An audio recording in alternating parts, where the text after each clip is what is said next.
और बड़ी खबर आपको हम बता दें उत्तरकाशी से है, जहां धराली पहुंची केंद्रीय टीम। आपदाग्रस्त इलाकों के नुकसान का जायजा लिया जाएगा।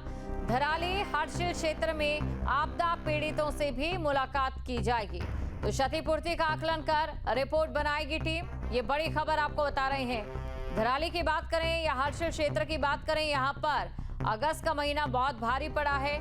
उत्तरकाशी में अभी तक जो सड़कें हैं वो सुचारू नहीं हो पाई है। बात अगर धराली के क्षेत्र की करें, गंगोत्री धाम के आसपास करें, आपदाग्रस्त इलाकों के नुकसान का जायजा केंद्रीय टीम की ओर से लिया जाएगा। धराली हर्षिल क्षेत्र में आपदा पीड़ितों से भी मुलाकात करेगी। क्षतिपूर्ति का आकलन कर रिपोर्ट बनाएगी टीम। तो उत्तरकाशी से ये बड़ी खबर आपको बता रहे हैं। उत्तरकाशी से बड़ी खबर, जहां धराली पहुंची केंद्रीय टीम। तो धराली पहुंची केंद्रीय टीम, आपदाग्रस्त इलाकों के नुकसान का जायजा लिया जाएगा। धराली हर्षिल क्षेत्र में आपदा पीड़ितों से भी मुलाकात करेगी। क्षतिपूर्ति का आकलन कर रिपोर्ट बनाएगी टीम। तो बड़ी खबर आपको बता रहे हैं। जानकारी आपको दे दें कि उत्तराखंड सरकार की ओर से जो मुआवजा केंद्र सरकार से मांगा गया है वो संभावित भी उसमें एक आंकड़ा शामिल है। लेकिन बात अगर धराली की करें, हर्षिल क्षेत्र की करें, थराली की करें, यहाँ पर नुकसान बहुतायत में हुआ है। तस्वीरें भी आपके सामने हैं। तस्वीरों में आप देख सकते हैं कई घर ऐसे हैं जहां पर दरार आ चुकी है, घरों के अंदर मलबा आ चुका है।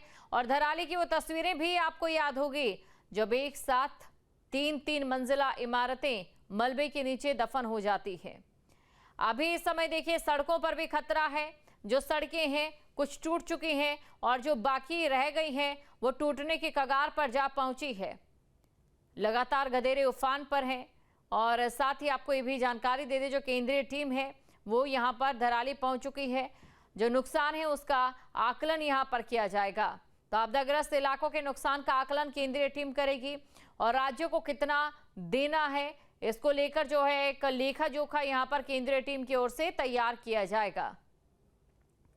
तस्वीरें आपके सामने हैं। धराली की अगर हम बात करें तो धराली में अगस्त के शुरुआती दिनों में पहाड़ी से मलबा आया था और वो मलबा खीर गंगा से होता हुआ जब खीर गंगा उफान पर आती है तो धराली मार्केट जो बसा हुआ था उसे उजाड़ कर रख देता है। और यही तस्वीरें भी आपके सामने हैं। तस्वीरें आपको दिखा रहे हैं जहां पर सड़कें पूरी तरह से क्षतिग्रस्त हो चुकी हैं। तो सड़कें क्षतिग्रस्त हैं, काफी ज्यादा नुकसान उत्तराखंड को हुआ है।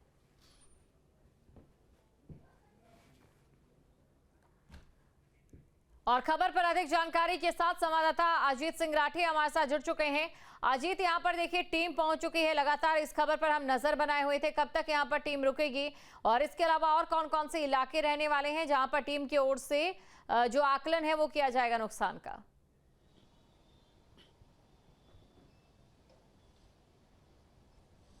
देखिए, आपदा प्रबंधन विभाग के सचिव विनोद कुमार सुमन द्वारा एक जानकारी दी गई है कि एक टीम कल रात यहां पर देहरादून में पहुंच गई थी। कुछ अधिकारियों से इन्होंने कल रात में बात की और कुछ से आज सुबह प्रमुख सचिवों से बातचीत हुई।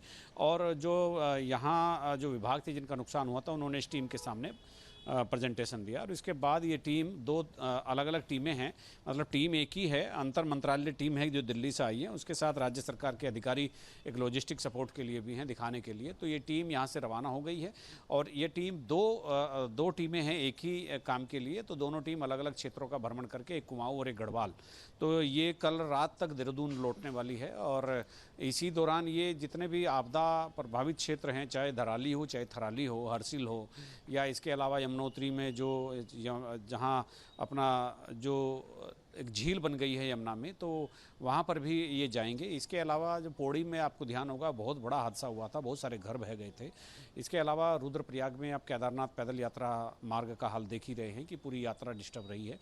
इसके अलावा बागेश्वर में और पिथौरागढ़ में जो बड़ी क्षति हुई है, चंपावत में क्षति हुई है, अल्मोड़ा में भी हुई है। तो वो सब जगह जो बड़े स्पॉट हैं ये टीम उनको देखेगी, भ्रमण स्थलीय निरीक्षण करेगी, फिजिकली एक वेरिफिकेशन इसको हम कह सकते हैं कि ये टीम सब जगह जाएगी। और जिस तरह की रिपोर्ट उत्तराखंड सरकार ने केंद्र सरकार को दी है, जो पैकेज मांगा है, तो उस पर फिर ये अपनी राय बनाएगी कि वाकई क्या जितना नुकसान राज्य सरकार ने बताया है क्या उतना नुकसान हो चुका है। और उसके बाद फिर ये अधिकारियों की टीम है केंद्रीय अधिकारियों की, ये कल रात को जब देहरादून लौटने के बाद परसों फिर से राज्य सरकार के अधिकारियों के साथ बातचीत करेगी, जो सीनियर लोग होंगे, मुख्य सचिव के साथ भी बैठक करेगी और फिर इसके बाद ये दिल्ली लौट जाएगी। और एक और शेड्यूल है कि जब ये दिल्ली में अपनी रिपोर्ट दे देगी तो एक पोस्ट डिजास्टर एक असेसमेंट होता है, तो उसके लिए एक अलग से एक टीम का और आना बाकी है। जब ये टीम अपनी रिपोर्ट देगी तब वो टीम उधर से चलेगी और वो फिर यहाँ पर थोड़ा सा राज्य सरकार के साथ बातचीत करके तब वो आकर के एक बार और चेक करेगी, रीवेरीफाई करेगी, तब फिर ये तय होगा कि उत्तराखंड को केंद्र से कितनी धनराशि मिलनी है। लेकिन ये टीम बड़ी महत्वपूर्ण है जो स्थलीय निरीक्षण कर रही है, फिजिकली वेरिफिकेशन कर रही है।